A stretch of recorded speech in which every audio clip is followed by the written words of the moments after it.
برادران ملت اسلامیہ السلام علیکم ورحمۃ اللہ وبرکاتہ۔ الحمد للہ الحنان المنان الذي خلق الإنسان وعلمه البيان، والصلاة والسلام على رسوله سيد الإنس والجان وعلى آله وأصحابه ذوي الخير والإحسان، أما بعد فأعوذ بالله من الشيطان الرجيم، بسم الله الرحمن الرحيم، وسيعلم الذين ظلموا أي منقلب ينقلبون، صدق الله مولانا العظيم۔ بارگاہ رسالت معاب صلی اللہ تعالی علیہ وسلم میں درود پاک کا ہدیہ پیش کریں۔ اللهم صل على سيدنا ومولانا محمد معدن الجود والكرم وآله وأصحابه الكرام وابنه الكريم وبارك وسلم صلاة دائمة سرمدا أبدا۔ آج جمعۃ الوداع ہے، رمضان المبارکہ کا۔ اس کی بڑی فضیلت ہے۔ رمضان اور جمعہ دونوں کا تذکرہ قرآن پاک میں موجود ہے۔ رمضان کے متعلق بھی باضابطہ اللہ تبارک و تعالیٰ نے خصوصیت کے ساتھ بیان فرمایا، اسی طرح جمعہ کے لیے بھی اللہ تعالیٰ نے خاص سورہ نازل فرمائی۔ لیکن جب یہ دونوں ایک ساتھ جمع ہو جائیں تو ان کی فضیلتوں پر اور بھی بلندیاں آ جاتی ہیں۔ جمعہ رمضان میں ہو، اور پھر علامہ ابن رجب حنبلی فرماتے ہیں کہ جب طاق راتوں میں سے کوئی ایک رات جمعہ کی رات کو آ جائے تو غالب گمان یہ ہے کہ لیلۃ القدر اسی رات کو ہوگی۔ تو کل کی جو رات گزری وہ جمعہ کی رات بھی تھی اور طاق رات بھی تھی۔ تو یہ دونوں کے جمع ہونے پر بزرگوں نے فرمایا لیلۃ القدر والی جو فضیلت ہے جس شب کے لیے غالب گمان ہے کہ وہی ہو سکتی ہے، لیکن ہم سب اللہ کریم کی بارگاہ میں یہ آس و امید لگا کر دعا کرتے ہیں کہ ہم گنہگاروں کو اس کی مبارک گھڑیوں میں سے کوئی گھڑی قبولیت کی عطا فرمائے۔ اور آج کے دن کے متعلق یہ بھی فرمایا گیا کہ جمعہ یعنی سورج غروب ہونے سے پہلے پہلے ایک گھڑی ایسی آتی ہے جس میں اللہ تعالیٰ بندے کی ہر دعا قبول فرماتا ہے، قبولیت کا وقت ہوتا ہے۔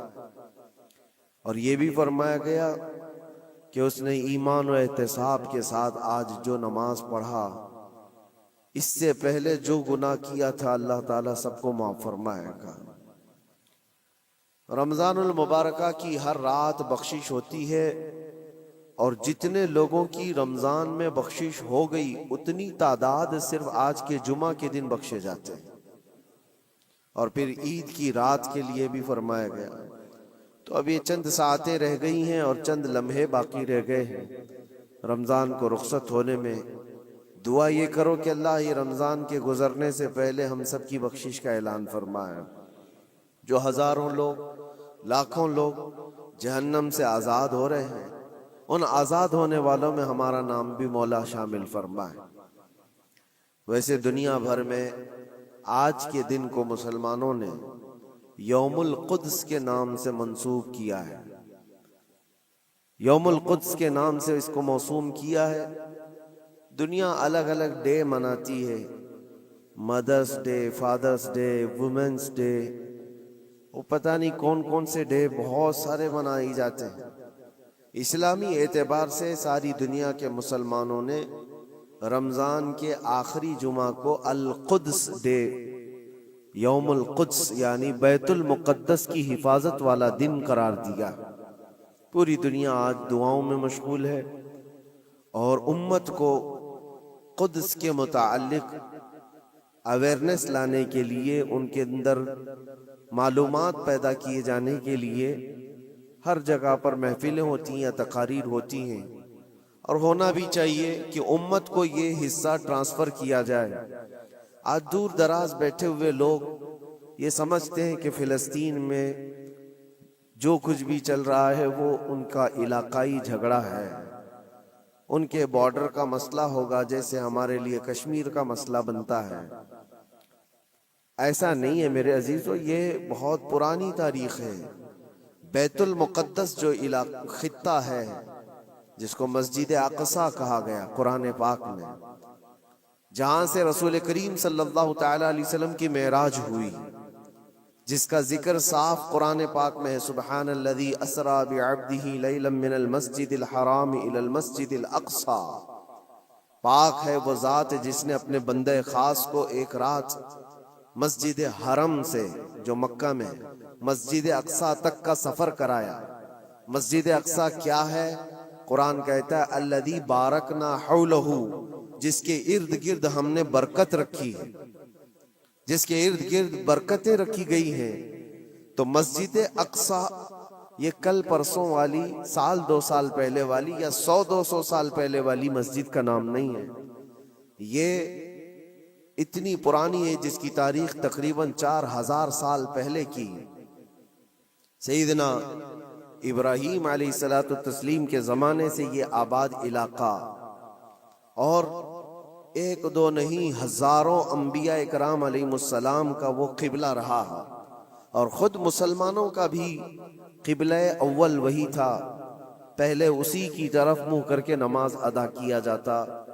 اور نبی پاک صلی اللہ تعالی علیہ وسلم جب مدینہ طیبہ ہجرت فرما کر آئے تو آپ اندازہ کیجئے کہ بعثت کے 13 سال کے بعد، یعنی حضور کے اعلان نبوت کے 13 سال کے بعد حضور پاک صلی اللہ تعالی علیہ وسلم نے ہجرت فرمائی، مکہ کے 13 سال، اور پھر مدینہ جانے کے بعد وہاں 17 مہینے تقریباً 1.5 سال بیت المقدس کی طرف منہ کر کے ہی نماز پڑھی جاتی تھی، بیت المقدس کی طرف رخ کر کے ہی عبادت ہوتی۔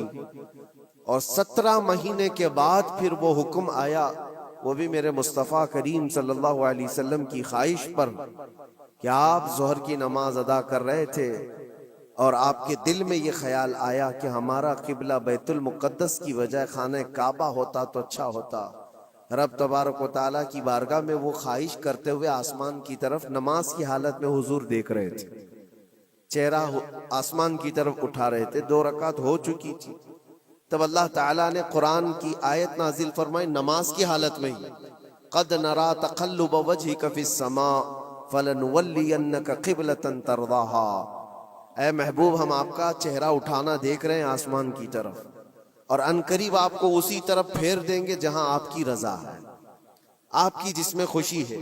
اور پھر فوراً آیت بھی نازل ہو گئی، فولی وجہک شطر المسجد الحرام۔ دیر کس بات کی محبوب، ابھی آپ اپنا چہرہ خانہ کعبہ کی طرف فرما لیں۔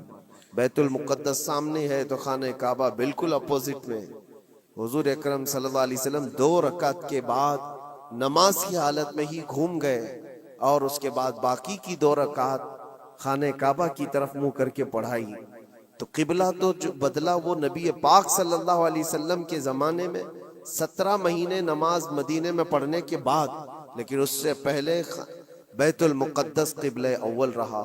بیت المقدس انبیاء اکرام کا مسکن ہے، تقریباً 30,000 کے قریب انبیاء اکرام علیہ السلام اس کے ارد گرد ہیں بیت المقدس کے، اور وہ اس کو قرآن پاک نے ارض مقدس کہا ہے۔ ارض مقدس بھی قرآن پاک میں اس کا ذکر ہے۔ مسئلہ یہ ہے کہ وہاں پر دنیا کے 3 بڑے پرانے جو ادیان ہیں ان کا وہ محور و مرکز بنتا چلا جاتا ہے، یہودیت، عیسائیت اور مسلمانوں کے لیے، سب کے لیے وہ مقدس ہے، محترم ہے، متبرک ہے۔ یہودی بھی اس کو مقدس مانتے، ان کا بھی قبلہ رہا، اور عیسائی بھی اس کو اپنا مقدس اور محترم عبادت گاہ کے طور پر دیکھتے ہیں، اس لیے کہ عیسیٰ علیہ السلام کی ولادت بھی وہاں قریب میں ہوئی بیت لحم میں، اور عیسائیوں کے لیے بھی وہ ایک مرکز کی حیثیت رکھتا ہے۔ اور یہ آسمانی مذاہب میں ایمان والے مسلمانوں کے لیے بھی وہ مقدس و متبرک ہے۔ اس کی وجہ چاہے جو بھی ہو، قرآن پاک میں اس کا ذکر ہے، اور نبی پاک صلی اللہ علیہ وسلم نے وہاں سے معراج فرمائی۔ معراج کا سفر شروع فرمایا۔ تو اس اعتبار سے تین بڑے ادیان جو دنیا کے ہیں ان میں یہ اختلاف کا مسئلہ آج سے نہیں رہا، برسوں سے رہا۔ چلیں اگر آج کوئی ہم پر یہ الزام لگاتا ہے یہ کہ مسلمانوں کا اور یہودیوں کا مسئلہ ہے، تو میرے عزیزو، فلسطین میں مسلمانوں کے آنے سے پہلے کی اگر تاریخ آپ پڑھیں گے تو یہودیوں اور عیسائیوں میں کئی جنگیں وہاں پر ہوئی، کئی جنگیں بیت المقدس کو لے کر کے۔ بیت المقدس میں پہلے یہودیوں کا غلبہ تھا تو عیسائیوں کا بادشاہ ٹائٹس اور ہرکیولس، یہ سب بادشاہوں کے جو نام ہیں آپ تاریخ میں پڑھیں، یہ حضور پاک صلی اللہ تعالی علیہ وسلم کی آمد سے پہلے والے، انہوں نے طاقت حاصل کی، غلبہ حاصل کیا۔ تو ٹائٹس جو بادشاہ تھا عیسائیوں کا، اس نے اتنا قتل عام کیا تھا یہودیوں کا، اتنا قتل عام کہ پورے فلسطین کی زمین خون سے بہہ رہی تھی اس زمانے میں۔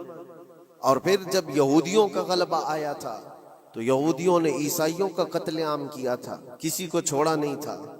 تو بیت المقدس کے حصول کے لیے، اس پر غلبہ حاصل کرنے کے لیے جنگیں برسوں سے چلی، بہت برسوں سے۔ پھر جب وہ دور آیا، حضور پاک صلی اللہ تعالی علیہ وسلم نے اعلان نبوت فرمایا، اسلام پوری دنیا میں پھیلنے لگا، پھر بھی حضور اکرم صلی اللہ علیہ وسلم کی زندگی پاک میں بیت المقدس پر، مسجد اقصی پر مومنین کا یا مسلمانوں کا وہ غلبہ نہیں تھا۔ زمانہ بیت گیا، حضرت عمر فاروق رضی اللہ تعالیٰ عنہ کا زمانہ آیا۔ جب حضرت عمر فاروق کا زمانہ آیا تو اسلامی سلطنت کی سرحدیں بہت دور دور تک پھیل گئیں۔ مصر فتح ہو گیا، ایران فتح ہو گیا، روم فتح ہو گیا، بہت سارے علاقے فتح ہو کر اسلام میں داخل ہوئے۔ تو ایک محاذ فلسطین فتح کرنے کے لیے بھی حضرت عمر فاروق کے زمانے میں بھیجا گیا، جس میں حضرت ابو عبیدہ بن جراح رضی اللہ تعالیٰ عنہ بھی موجود تھے۔ اور وہ اسلامی لشکر جب گیا تو فلسطین کو ان لوگوں نے فتح کیا۔ فلسطین جب فتح ہوا، بیت المقدس جب حاصل کیا گیا، وہ بھی تاریخ بڑی عظیم ہے میرے عزیزوں۔ وہاں اس وقت عیسائیوں کا غلبہ تھا، یہودیوں کو نکال کر پھینک دیا گیا، مار دیا گیا، جیسے بھی ان کے ہر بار ہوتے تھے۔ جب ان کا غلبہ آئے تو ان کو مارے، ان کا غلبہ آئے تو ان کو مارے، یہ جنگیں چلتی تھی۔ پھر جب اسلام آیا تو اس زمانے میں عیسائیوں کا وہاں غلبہ تھا، انہوں نے حوالے کر دیا بیت المقدس کو، مسجد اقصی کو حوالے کیا۔ تو یہ بہت بڑی خوشی کی بات تھی۔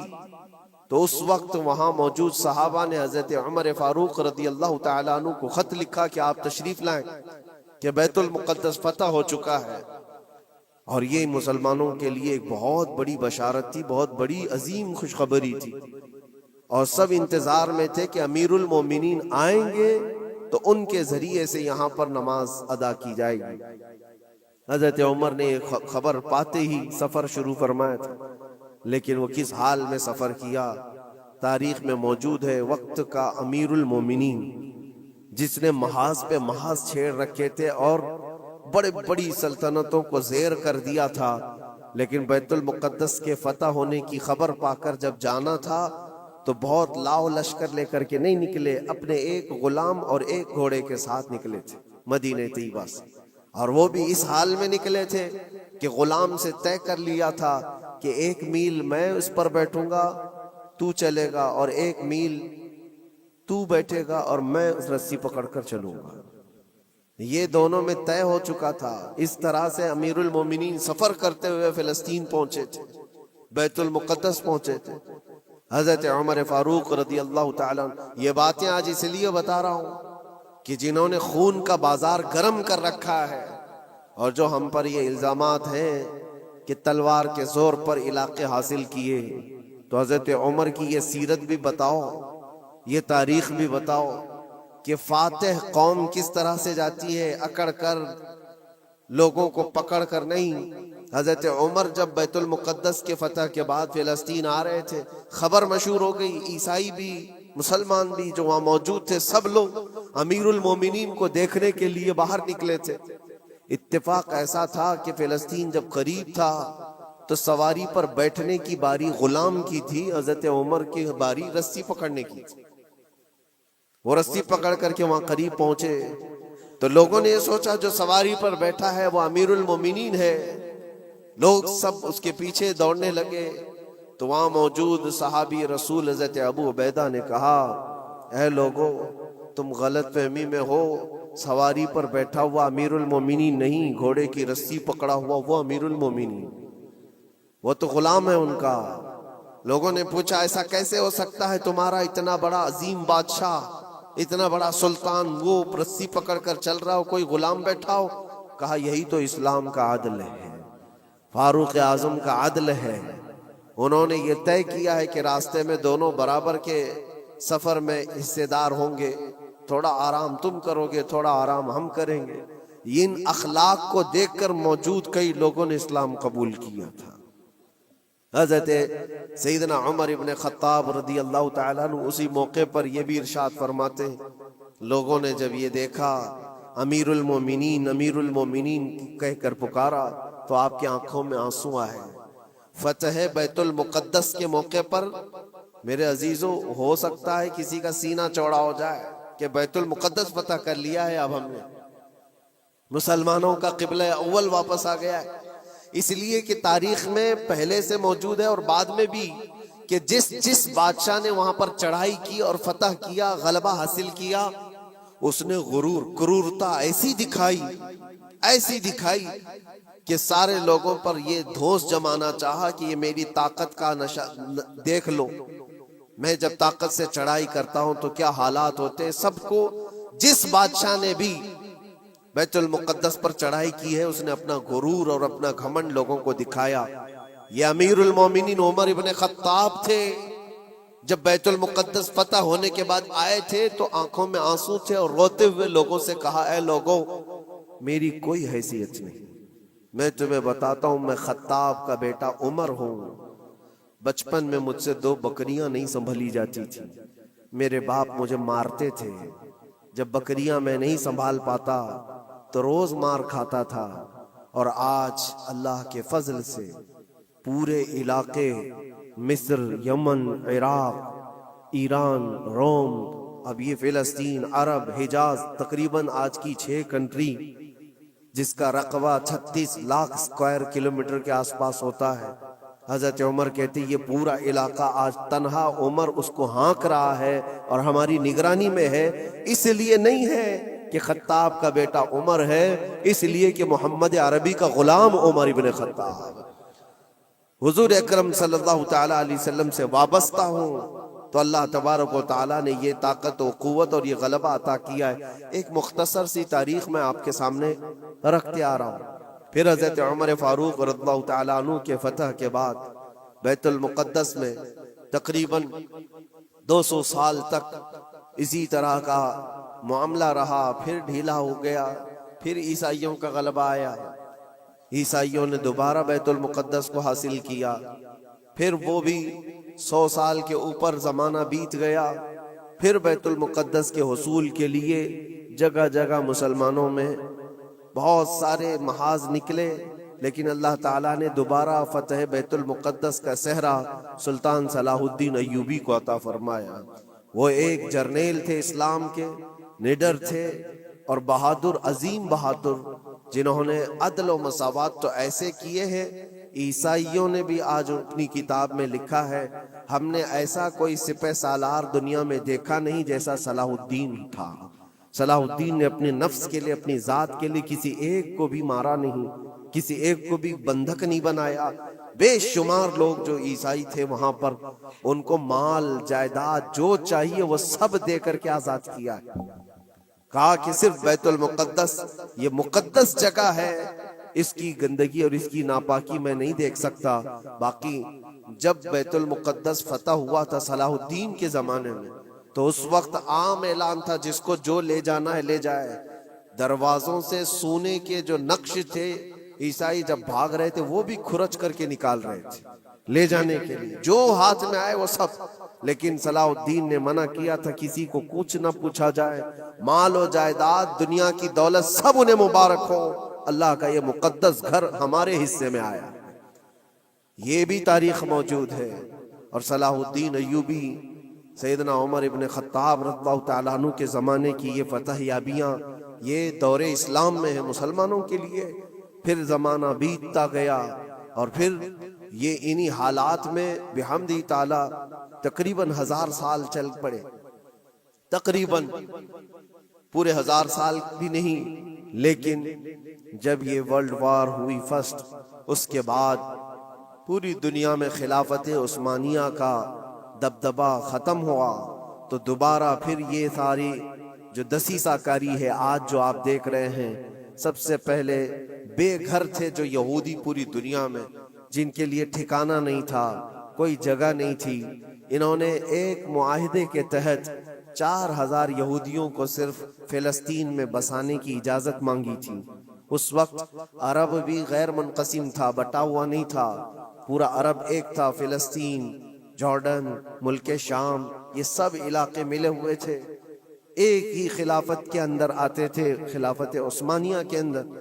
اس وقت صرف 4000 لوگوں کو وہاں بسانے کی اجازت لی گئی تھی. اس کے بعد پھر 4000 لوگوں سے یہ آبادی بڑھتے ہوئے دنیا کے ہر کونے سے یہ مائیگریٹ کرنا شروع کیے، ہجرت کرنے لگ گئے. اور دھیرے دھیرے دھیرے کرتے کرتے 1912 سے لے کر 1947 تک ان یہودیوں کی جگہ جگہ سے ہجرت ہوئی اور وہ جا کر کے اس جگہ جمع ہوئے. اور آج جو ایک خطہ آپ دیکھ رہے ہیں اسرائیل نام سے، حقیقت میں اسرائیل نام سے کوئی وجود ہی نہیں تھا، وہ پورا فلسطین تھا، پورا فلسطین. تھوڑے تھوڑے تھوڑے علاقے میں بستے بستے بستے ان لوگوں نے پورے علاقے کو آکیوپائی کر لیا، پورا قبضہ کیا اور اپنی ایک سلطنت بنائی، اپنا ایک ملک بنایا اور اعلان بھی کر دیا، پوری دنیا میں اعلان کیا، اپنی ایمبیسی کھولی، سفارت خانے کھولے. لیکن حیرت کی بات ہے کہ فلسطین کو ایسا دبا دیا گیا، اب اس کی اپنی کوئی حکومت نہیں، اس کی اپنے کوئی اختیارات نہیں، وہ نام کے لیے ایک علاقے میں بس سمٹ گئی ہے. اور ایک چھوٹا سا علاقہ اب بچ گیا ویسٹ بینک کا اور غزہ کا، جہاں آج لڑائیاں ہو رہی ہیں، جہاں بم بارود برسائے جا رہے ہیں. یہ تھوڑا سا علاقہ بچا رہ گیا ہے. میرے عزیزو، یہ ایک تاریخ ہے جو میں آج آپ کو منتقل کر رہا ہوں، اس لیے کہ نئے بچوں کو، نئی جنریشن کو تاریخ سے بہت کم دلچسپی ہے. یہ انٹرنیٹ کی دنیا میں رہنے والے لوگ، آپ یہ بات یاد رکھیں، یہ وراثت کے طور پر ہم نے آج تک منتقل ہوتی آئی. تاریخ اس لیے بتا رہا ہوں کہ وہاں پر جو جھگڑا ہے، وہاں پر جو حالات بنے ہوئے ہیں، وہ آج کل کے نہیں ہیں، صدیوں سے موجود ہیں، کئی سینکڑوں سالوں سے موجود ہیں. اور اللہ کے نبی صلی اللہ علیہ وسلم کی ایک بشارت بھی سنا کر جاتا ہوں. نبی پاک صلی اللہ علیہ وسلم نے فرمایا، میری امت میں ایک جماعت ایسی رہے گی قیامت تک جو بیت المقدس کی حفاظت کے لیے لڑتی رہے گی، اور ان کے مخالفین کا دھوکہ دینا، ان کے مخالفین کا ان پر حملہ کرنا ان کو کچھ نقصان نہیں دے گا، وہ ایمان پر ویسی ہی جمے رہے گی. یہ حضور پاک کی بشارت ہے. نبی پاک صلی اللہ علیہ وسلم نے فرمایا ہے کہ وہ دمشق یا بیت المقدس کے آس پاس لوگ ہوں گے، اپنی جانوں کا نذرانہ دیتے. اور حضور نے یہ جب گارنٹی دے دی تو پھر کہنے کی کیا بات ہے. حضور نے فرمایا قیامت تک وہ جماعت حق پر قائم رہے گی. کسی اور کے لیے اتنی گارنٹی ملتی ہے؟ حدیث پاک میں حضور نے فرمایا ان کے لیے وہ ایک جماعت ایسی ہوگی قیامت تک وہ حق پر قائم رہیں گے، حق پر قائم رہیں گے بیت المقدس کی حفاظت کے لیے. آج ان لوگوں کے حالات دیکھتے ہیں ہم. پھر میں آپ کو ایک آیت جو شروع میں پڑھا عرض کیے دیتا ہوں. رب تعالیٰ فرماتا ہے وَسَيَعْلَمُ الَّذِينَ ظَلَمُوا أَيَّ مُنْقَلَبٍ يَنْقَلِبُونَ. ان قریب ظلم کرنے والے یہ دیکھیں گے کہ اللہ ان کو کس کھائی میں گراتا ہے، کس پلٹی وہ پلٹیں گے. وہ انجام آئے گا، کسی بھی ظالم کو چھوڑا نہیں گیا ہے. ظلم کی انتہا ہو گئی، ظلم کی انتہا ہو گئی. حیرت ہوتی ہے یہ دنیا آج جو نیوٹرل بنتی ہے، سیکولر بنتی ہے، ان کی زبانوں میں کیا دہی جم گیا ہے. ان چھوٹے سے بچوں کی موت پر کوئی دو جملے بولنے کو تیار نہیں، صرف اس لیے کہ مسلمان ہیں، صرف اس لیے کہ وہ ایمان والے ہیں.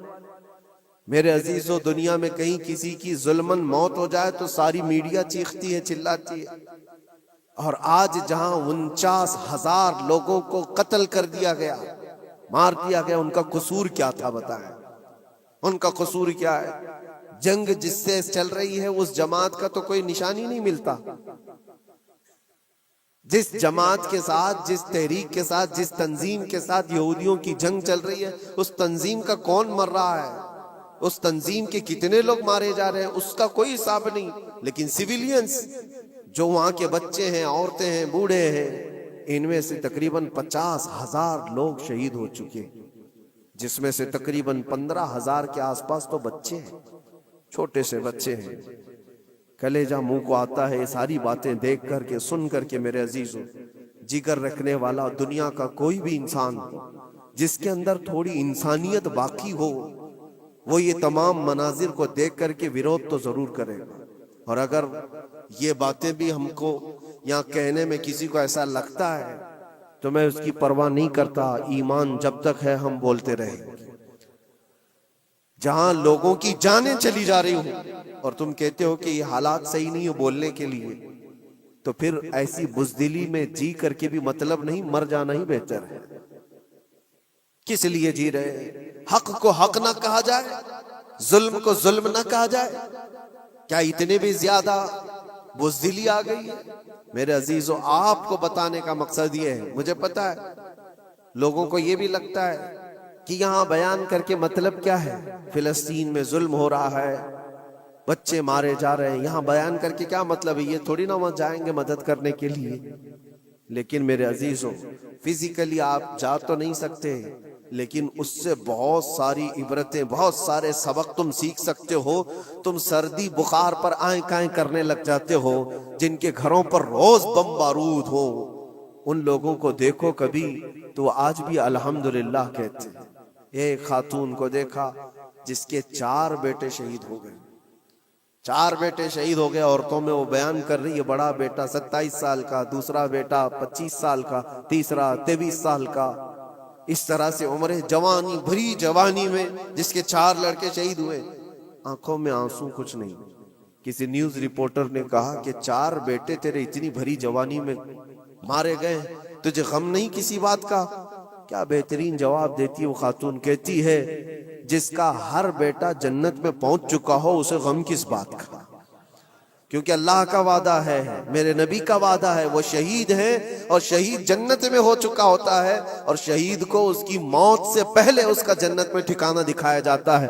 وہ خاتون کہتی ہے روتی اس وقت جب میرا بیٹا تاش کے پتوں پر بیٹھا ہوتا، شراب کے اڈے پر گیا ہوتا، بہک کر کے کہیں بگڑ گیا ہوتا، تو پھر دل پر افسوس ہوتا کہ میرا بیٹا راستہ بھٹک چکا ہے، میرا بیٹا عیاشی میں جا چکا ہے. لیکن جس ماں کو یہ یقین ہے کہ اس کے جیتے جی اس کا بیٹا جنت میں پہنچ چکا ہے، تو پھر غم کس بات کا؟ میں تو ان کے صدقے میں دعا کرتی ہوں کہ مولا ان کے راستے مجھے بھی وہاں تک پہنچا. یہ ایمانی جذبہ ہے میرے عزیز، ایمانی جذبہ ہے. اللہ تعالیٰ نے انہیں صبر دیا ہے. تو میں یہ چیزیں اس لیے بتا رہا ہوں کہ آپ چھوٹی مصیبتوں کو بہت بڑی بنا کر کے سمجھتے ہیں کہ حالات بہت خراب ہیں. ایسے حالات خراب ہیں آپ کے پاس؟ آپ کے لیے وہاں پر کل کی بات ہے، جو لوگ مدد پہنچانے کے لیے گئے تھے ان کی آنکھوں میں آنسو، کہتے خرید کر کے دینے کے لیے بھی پانی نہیں ہے، صاف پانی پی نہیں سکتے، کھانا کھانے کے لیے دکان ہی نہیں ہے، کہاں بکے گا، کہاں سے آئے گا، بہت سارے حالات. لیکن ان قسم پرسی کے عالم میں ان کا ایمان سلامت ہے. یہی تو نبی پاک صلی اللہ علیہ وسلم نے فرمایا پوری دنیا ان کے خلاف ہو تو بھی ان کا کچھ نہیں بگڑے گا. موت آ جانا اس کو بگڑنا نہیں کہتے، گھر ٹوٹ جانا اس کو بگڑنا نہیں کہتے، ایمان چلا گیا تو اس کو بگڑنا کہتے ہیں. اور ان کا ایمان سلامت ہے تو سب سے بڑی دولت ان کے ساتھ ہے، سب سے بڑی دولت ہے. آپ سب کے لیے اور ہمارے لیے عبرت کی بات ہے. آج یوم القدس ہے، آج پوری دنیا یہ الوداعی جمعہ کو قدس کی حفاظت کا دن کہہ کر مناتی ہے.